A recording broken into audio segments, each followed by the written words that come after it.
افغانستان میں جوں جوں طالبان کا اثر و رسوخ بڑھتا جا رہا ہے اور وہ ایک کے بعد دوسرے علاقے پر قبضہ کرتے جا رہے ہیں، ویسے ویسے افغان حکومت کی عملداری بھی صرف کابل کے چند علاقوں تک محدود ہو کر رہ گئی ہے۔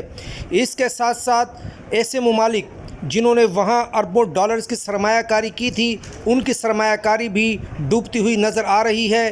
اس میں سر فہرست بھارت ہے، جس نے وہاں پاکستان کے خلاف محاذ کھولا اور پاکستان کو نیچا دکھانے کے لیے اربوں ڈالرز کی سرمایہ کاری کی، لیکن اب اس کی سرمایہ کاری ڈوب رہی ہے۔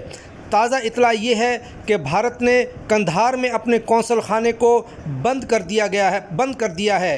یہ وہ قونصل خانہ ہے جہاں سے بھارت پاکستان کے بلوچستان میں دہشت گردی کو فروغ دینے کی کوشش کرتا تھا، اور اس قونصل خانے کے ذریعے بلوچ عسکریت پسندوں کو تربیت دی جاتی تھی اور پاکستان بھیجا جاتا تھا۔ اب طالبان کے خطرے کے پیش نظر بھارت نے اپنے 50 سفارتکاروں کو وہاں سے نکال لیا ہے اور قونصل خانے پر تالے ڈال دیے ہیں۔